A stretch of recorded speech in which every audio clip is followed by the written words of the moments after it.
નમસ્કાર વિદ્યાર્થી મિત્રો. હવે આપણે ધોરણ 12 ભૂગોળમાં પહેલા પાઠમાં આગળ વધીએ તો હવે માનવ ભૂગોળ અભ્યાસના અભિગમો. માનવ ભૂગોળ અભ્યાસના અભિગમો વિશે સમજૂતી મેળવવાની છે. કયા કયા અભિગમો છે, શું શું હોય છે અભિગમો વગેરે વિશે માહિતી મેળવવાની. માનવ અને પર્યાવરણ વચ્ચેના સંબંધોની ચર્ચા માનવ ભૂગોળમાં કેન્દ્ર સ્થાને છે. કેન્દ્ર સ્થાને છે. કોની? તો કે માનવ અને પર્યાવરણ વચ્ચેના સંબંધોની ચર્ચા માનવ ભૂગોળમાં કેન્દ્ર સ્થાને છે. આ સંબંધોના વિશ્લેષણ માટે જુદા જુદા અભિગમો અપનાવવામાં આવ્યા છે. આ સંબંધોના વિશ્લેષણ માટે જુદા જુદા અભિગમો અપનાવવામાં આવ્યા છે. અલગ અલગ અભિગમો અપનાવવામાં આવે છે. સમય પરિવર્તનની સાથે સાથે માનવ ભૂગોળના વિષય વસ્તુ તથા તેનો અભ્યાસ કરવાની પદ્ધતિઓ, પ્રવૃત્તિઓ અને અભિગમો પણ બદલાતા રહ્યા છે. માનવ ભૂગોળના વિષય વસ્તુ તથા તેનો અભ્યાસ કરવાની પદ્ધતિઓ, પ્રવૃત્તિઓ અને અભિગમો પણ બદલાતા રહ્યા છે. અલગ અલગ અભિગમો પણ બદલાતા રહ્યા છે. માનવ ભૂગોળના અભ્યાસ માટે કેટલાક મહત્ત્વના અભિગમો આ પ્રમાણે છે. કેટલાક મહત્ત્વના અભિગમો છે જે નીચે મુજબ. એક, ઐતિહાસિક અભિગમ. ઐતિહાસિક અભિગમ એટલે શું?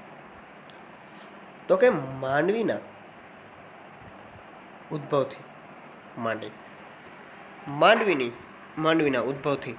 માંડી વર્તમાન સુધી પ્રાકૃતિક પર્યાવરણ સાથે તેનો સંબંધ પરિવર્તનશીલ રહ્યો છે. તેમનો સંબંધ છે તે પરિવર્તનશીલ રહ્યો છે. પરિવર્તન, એકબીજાને પરિવર્તન કરતો.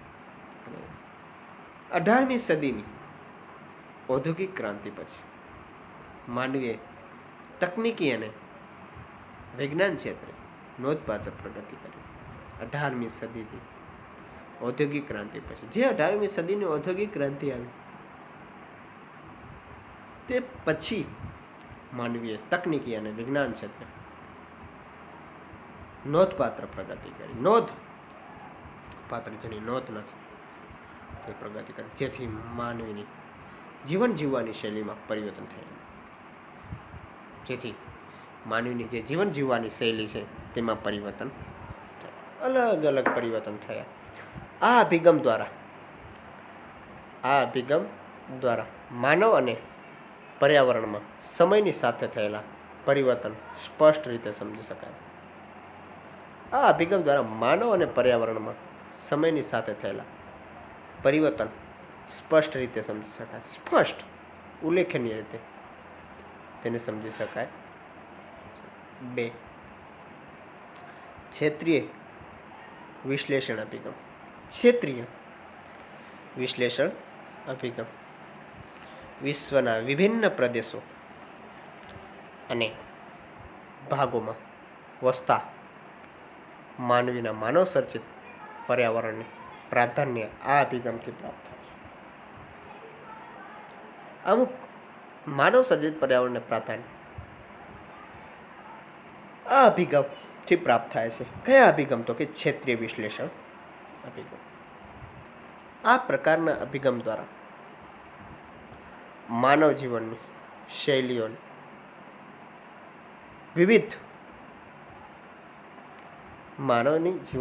શૈલીઓની વિવિધતા પ્રાપ્ત થાય છે. વિવિધતા પ્રાપ્ત કરવામાં થાય છે. લગભગ 20મી સદીના પ્રારંભ સુધી માનવ જીવનની શૈલી પ્રાકૃતિક પર્યાવરણને આધારિત હતી. માનવ જીવનની શૈલી પ્રાકૃતિક પર્યાવરણને આધારિત હતી. પ્રકૃતિને લીધે તે આધારિત હતી. 3, પારિસ્થિતિકીય વિશ્લેષણ અભિગમ. પારિસ્થિતિકીય વિશ્લેષણ અભિગમ. તો કે માંડવી પોતાની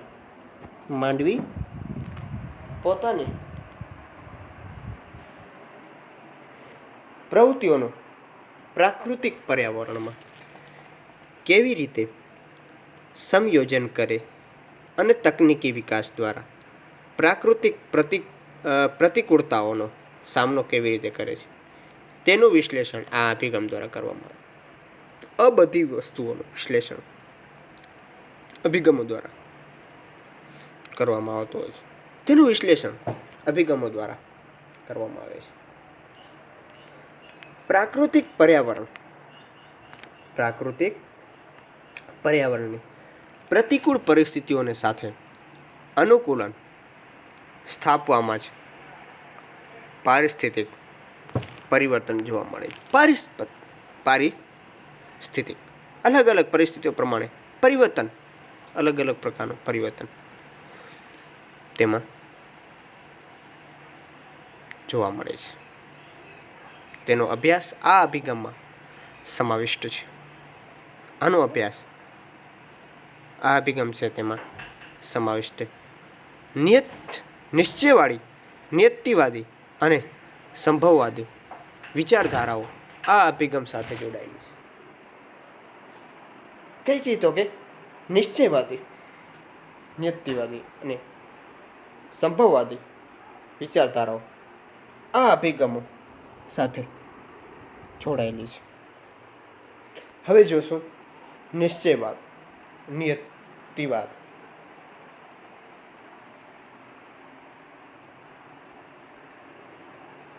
તો કે આ વિચારધારા મુજબ મનુષ્યની બધી જ પ્રવૃત્તિઓ અને ક્રિયાઓ પર્યાવરણ દ્વારા નિયંત્રિત થાય છે. પર્યાવરણ દ્વારા નિયંત્રિત કરવામાં આવે છે. કોઈ પણ માનવ સમુદાય, રાષ્ટ્રનો ઇતિહાસ, માનવ સંસ્કૃતિ, જીવનશૈલી અને વિકાસની માત્રાને પ્રાકૃતિક પર્યાવરણ અસર કરે છે. આ બધી વસ્તુઓ તેના ઉપર અસર કરે છે. આ વિચારધારા માનવીને નિષ્ક્રિય પરિબળ ગણે છે. આ વિચારધારાઓ જે માનવીને નિષ્ક્રિય પરિબળ ગણે છે. હિપોક્રેટસ, એરિસ્ટોટલ, હિરોડોટસ, સ્ટ્રોબો વગેરે વિદ્વાનોએ માનવી ઉપર પ્રાકૃતિક સ્થિતિનો પ્રભાવ સમજાવ્યો હતો. આ બધા વિદ્વાનો હતા તેને માનવી ઉપર પ્રાકૃતિક સ્થિતિનો પ્રભાવ સમજાવ્યો હતો. ત્યાર પછી કાન્ટ, હમ્બોલ્ટ, રીટલ કુમારી, એલન સેમ્પલ તથા એલ્સવર્થ હર્ટિંગ્સ દ્વારા આ વિચારધારાઓને અનુમોદન પ્રાપ્ત થયું હતું. અનુમોદન પ્રાપ્ત કરવામાં આવ્યું હતું. 20મી સદીના પૂર્વાર્ધ સુધી આ વિચારધારા વિકસિત રહી હતી. 20મી સદી સુધી. ક્યાં સુધી? તો કે 20મી સદી સુધી, પૂર્વાર્ધ સુધીમાં આ વિચારધારાઓ વિકસિત રહી હતી. કુમારી, એલન સેમ્પલ તથા એલ્સવર્થ હર્ટિંગના આ વિચારધારાઓનો પ્રખર સમર્થક હતા. તેના પ્રખર સમર્થક હતા. હવે સંભવવાદ. પ્રકૃતિની સરખામણીમાં માનવને મહત્વનું સ્થાન આપવામાં આવ્યું છે. પ્રકૃતિની સરખામણીમાં માનવ છે તેને મહત્વનું સ્થાન આપવામાં આવ્યું છે. માનવીને સક્રિય સ્વરૂપે જોવામાં આવે તે વિચારધારાને સંભવવાદી વિચારધારા કહેવામાં આવે છે. માનવીને સક્રિય મહત્વ સ્વરૂપે જોવામાં આવે તો વિચારધારાને સંભવવાદી વિચારધારા કહેવાય છે. સંભવવાદ શબ્દનો સર્વપ્રથમ ઉપયોગ લુસિયન ફાવરે કર્યો હતો. કોણ? તો કે લુસિયન ફાવરે કર્યો હતો. તેના મત અનુસાર માનવ સંભાવનાઓની સ્વામી છે. મત અનુસાર માનવ સંભાવનાઓનો સ્વામી છે. કોણ? તો કે લુસિયન ફાવર. પ્રકૃતિના તત્વોના ઉપયોગ બાબતોનો નિર્ણય માનવી જ કરે છે.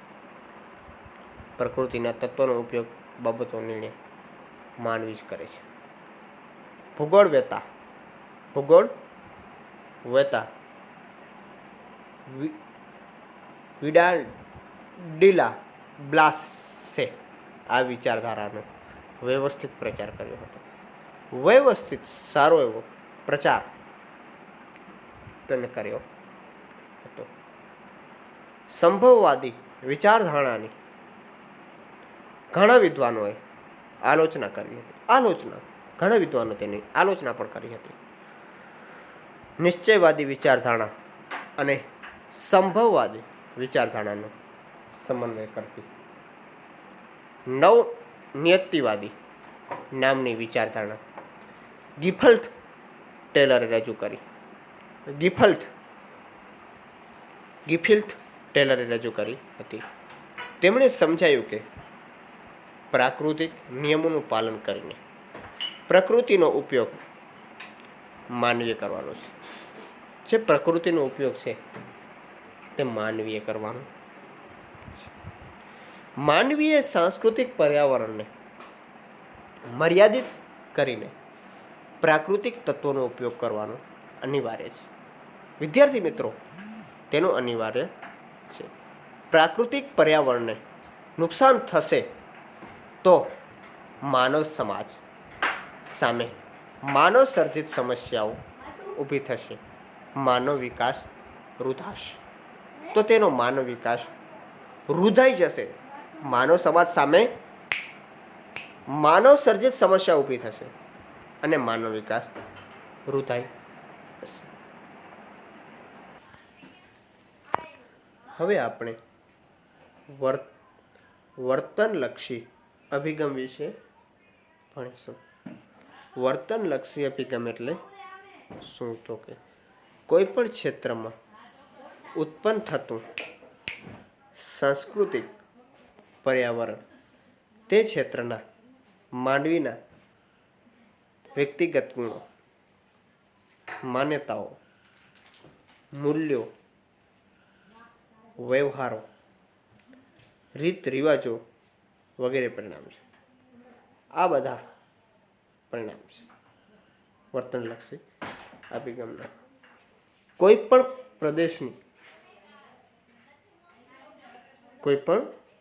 પ્રદેશની ભૌતિક પરિસ્થિતિ ત્યાંના લોકોના વર્તન પર અસર કરે છે. ભૌતિક પરિસ્થિતિ ત્યાંના જે લોકો હોય છે તેના ઉપર અસર કરે છે. માનવ સમુદાયના વર્તન અને જીવનશૈલીથી સાંસ્કૃતિક પર્યાવરણ ઉદ્ભવે છે. માનવ સમુદાયના વર્તન અને જીવનશૈલીથી સાંસ્કૃતિક પર્યાવરણ ઉદ્ભવે છે. હવે આપણે જોઈશું માનવ કલ્યાણલક્ષી અભિગમ. કોના વિશે જોઈશું? તો કે માનવ કલ્યાણલક્ષી અભિગમ. આ અભિગમ ગરીબી, ભૂખમરો, દુષ્કાળ, યુદ્ધો, રંગભેદ, જાતિભેદ, વર્ગ વિહારો, આતંકવાદ, માનવ સર્જિત હોનારતો વગેરે પ્રાકૃતિક પર્યાવરણના સંદર્ભમાં પ્રાદેશિક અભ્યાસ કરે છે. આ બધા પર્યાવરણના સંદર્ભમાં પ્રાદેશિક અભ્યાસ કરે છે. આ અભિગમ એવા પ્રકારના સામાજિક, આર્થિક વ્યવસ્થાઓ ઉપર ભાર મૂકે છે.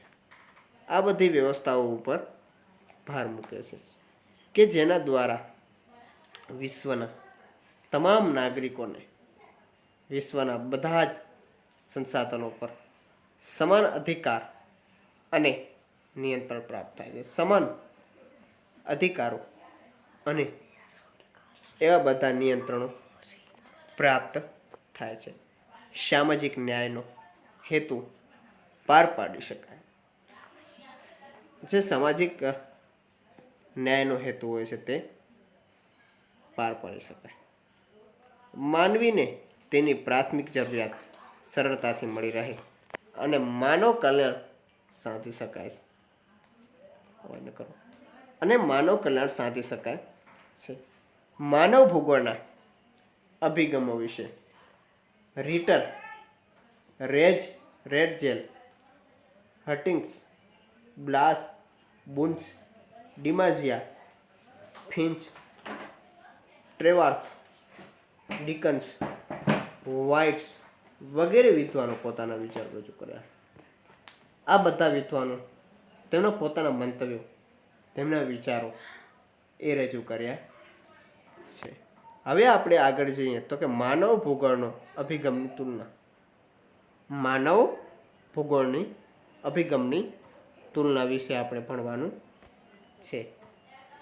માનવ ભૂગોળ અભ્યાસના અભિગમો માનવ અને પ્રાકૃતિક પર્યાવરણ વચ્ચેના સંબંધોનું વિશ્લેષણ કરે છે. પ્રાકૃતિક પર્યાવરણ, માનવ અને પ્રાકૃતિક જે પર્યાવરણો હોય છે તેના વચ્ચેનું સંબંધનું વિશ્લેષણ કરે છે. નિશ્ચિત વાચી વિચારધારણા મુજબ મનુષ્યની બધી જ પ્રવૃત્તિઓ પર્યાવરણ દ્વારા નિયંત્રિત થાય છે. બધી જ પ્રવૃત્તિઓ હોય છે તે પર્યાવરણ દ્વારા નિયંત્રિત થાય છે.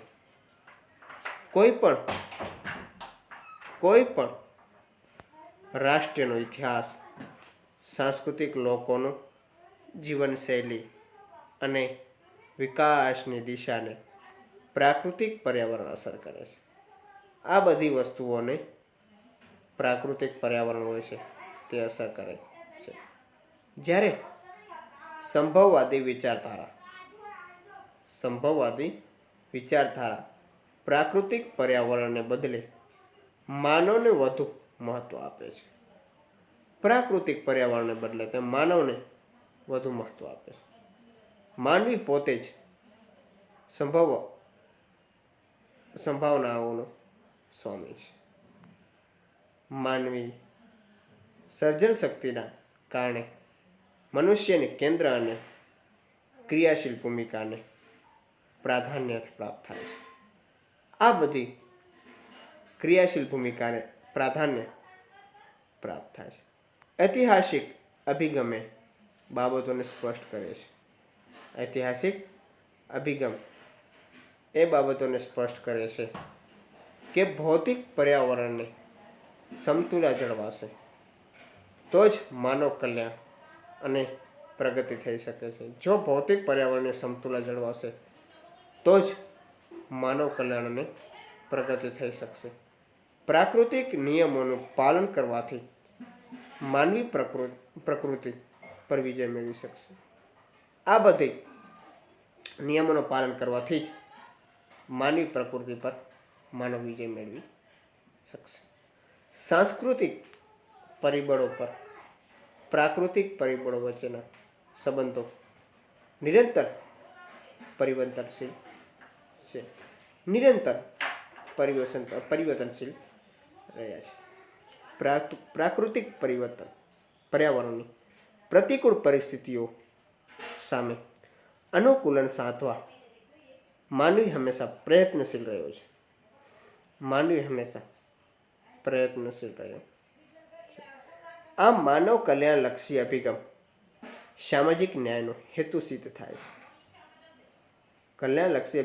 સામાજિક ન્યાયનો હેતુ સિદ્ધ થાય તે માટે વિશ્વના બધા જ માનવનો સૃષ્ટિના બધા જ સંસાધનો પર સમાન અધિકાર પ્રસ્થાપિત કરે છે. સમાન અધિકારોનો પ્રસ્થાપિત કરતા હોય છે. આ વિચારધારાઓ સમજાવે છે કે ગરીબી, ભૂખમરો, ગૃહયુદ્ધો, અરાજકતા, રંગભેદ અને આતંકવાદ વગેરે સામાજિક અને આર્થિક સમસ્યાઓ સંપૂર્ણ રીતે દૂર થાય તો જ માનવ કલ્યાણ શક્ય બને છે. આ બધી વસ્તુઓ દૂર થાય તો જ માનવ કલ્યાણ શક્ય બને છે. આ માનવ ભૂગોળ અભ્યાસના ભિન્ન ભિન્ન અભિગમો માનવને કેન્દ્ર સ્થાને રાખી માનવીના ઘર તરીકે પૃથ્વીના અભિગમોનું દિશા દર્શન કરે છે. કેન્દ્ર સ્થાને રાખી માનવીના ઘર તરીકે પૃથ્વીના અભ્યાસનું દિશા દર્શન કરાવે છે. આમાં આપણે જોઈએ તો કે માનવ કલ્યાણ શક્ય બનશે. આ માનવ ભૂગોળ અભ્યાસના વિભિન્ન અભિગમો માનવને કેન્દ્ર સ્થાને રાખી માનવીના ઘર તરીકે પૃથ્વીના અભ્યાસનું દિશા દર્શન કરાવે. પૃથ્વીના અભ્યાસનું તે દિશા દર્શન કરાવે છે. આ પાઠ આપણે અહીંયા સમાપ્ત કરીશું.